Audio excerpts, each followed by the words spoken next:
start Chapter 1, Section 1, and it's called Variables and Expressions. Hopefully this is a little bit of review, but if not, then you need to make sure that you learn these terms. The reason we need to know these terms is because it makes it easier for us to discuss and to talk about problems and procedures as we proceed in Algebra 1. Anyway, the first thing I want to talk about is I want to talk about an algebra expression. And we call it an algebraic expression.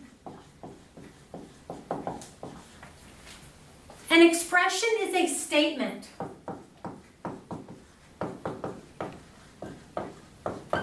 It just is.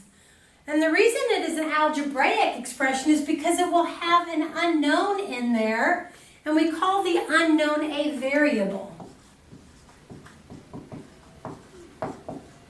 So a variable would be a letter X, Y, Z, A, B, etc. that is in place of a value. It is an unknown or an unspecified value. So let me write an expression of algebraic form up here on the board.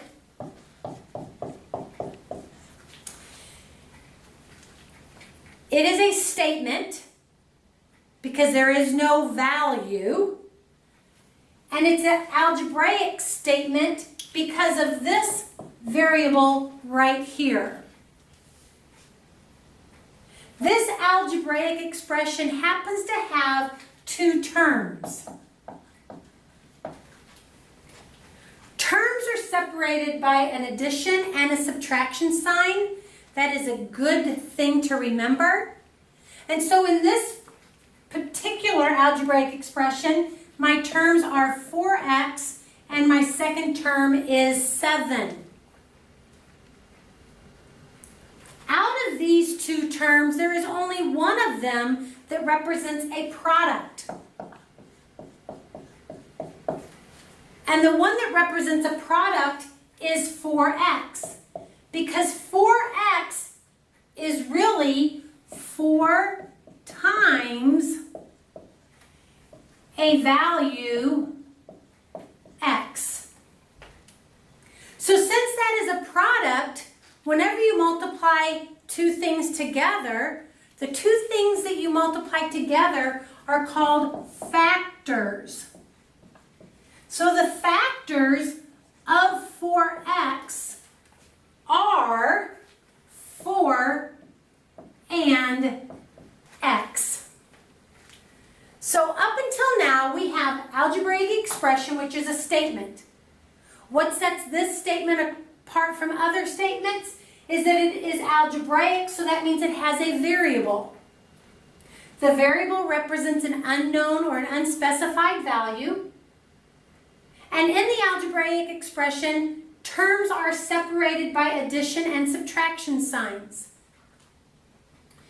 In this case, one of the terms has a product, and the parts of that product are called factors. Now let's take this product and let's make it a little more difficult. So let's do 4x squared. That is still a product, and the product is 4 times x squared. But this right here is a special factor. And that special factor is called a power. A power has two parts to it. It has a base. And in this case, my base is x. And it has an exponent. And in this case, the exponent is 2. And I hope we remember from pre-algebra that that exponent says that the base is a factor that many times. So if I wrote this term in expanded notation, it would be 4 times x times x. Let me throw throw one more term at you because I think I've taken it as an assumption that you would remember. But every single one of these terms have a number in it, and those numbers that we use are going to be integers. Do you remember the definition of an integer? An integer is a positive and negative whole number. Let me say it another way. Your whole numbers are what you've always used. 0, 1, 2, 3, 4. An integer is all of these, and it goes forever, plus their opposites. So therefore, 0 doesn't have an opposite, but you do have -1, -2, -3, ... Oh, that was terrible, so let's try that again. -3.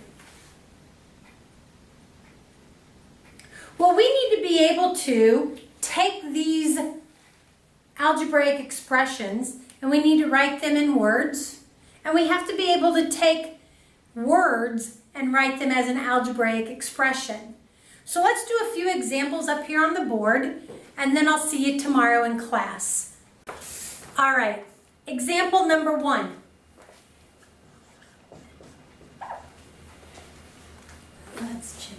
I'm going to change that. Let's write this in words. This problem right here, or this expression right here, is an algebraic expression with one term. And the term has a product in it, as well as it has a power. So let's start with the product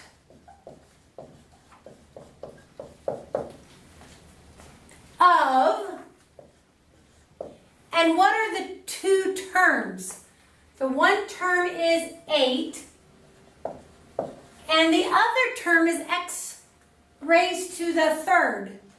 So before you write that down, let's write that in simplified, and that would be and x cubed. So if a number is raised to the second power, we call it squared, and if it's raised to the third power, we call it cubed. So 8x to the third in words is the product of 8 and x cubed. Let's try one more.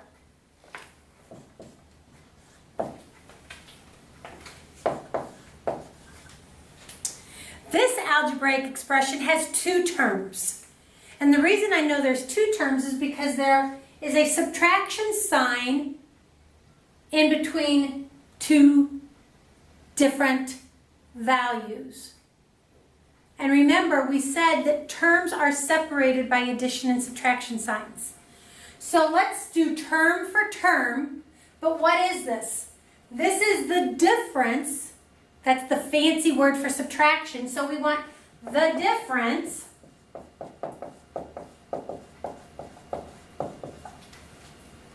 and let's use the word of. And what is the difference that we're talking about? The difference is between this guy and this one.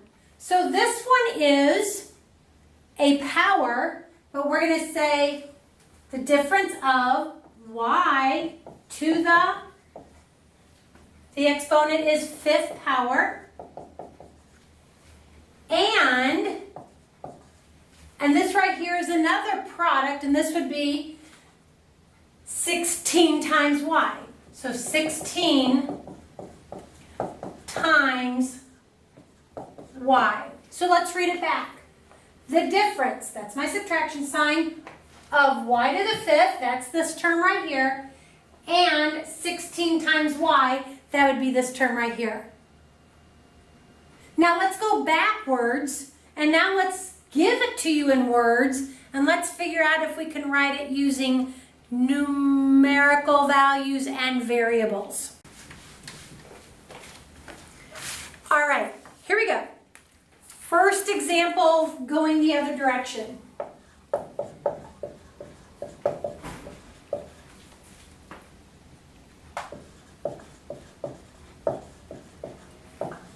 All right, that says 5 less than a number C. Well, if something's less than a value, did you start with the less than, or did you start with the value and take that part away? And this is the most common error. We get used to just reading and writing down, but really in this case, I started with a number C. And from that C, I want to take 5 less than that. So if I want to take 5 less than that, that means I'm going to take something away. Well, what does it mean to take something away? It means to subtract it. So I'm going to subtract 5. And 5 less than a number C would be written C minus 5. Second example.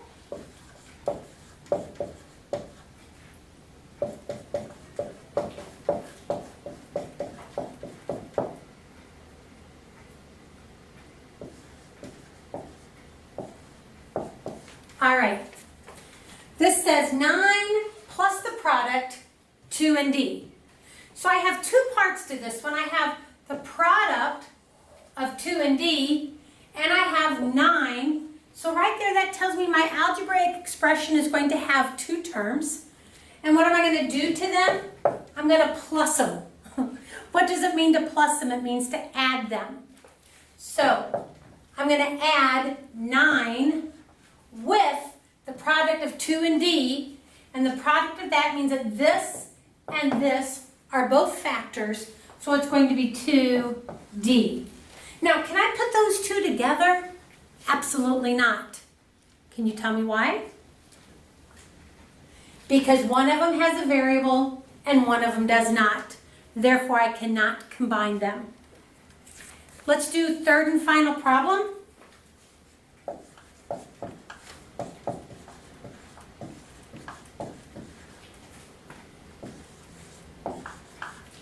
All right, this problem says 2/5 the area of W.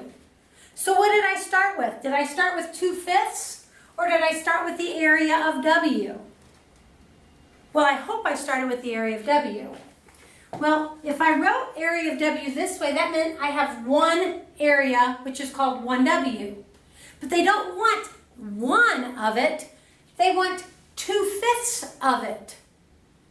So instead of putting my 1 here, I want 2/5 of it, so I'm really going to write it that way because I want 2/5 of my W. And then I multiply these 2 together right there, and that gives me 2/5 W. Now I made that one a lot more difficult than what it needed to be because I could have just left off that 1 and I could have written it 2/5 W and just assumed the 1. But since we're just getting started, I don't want to assume anything. I want to make sure that I walk you through every possible situation, if you will, because I want you to have such great success. This is the beginning stepping stone. Okay? Well, I'll see y'all tomorrow. Have a great night.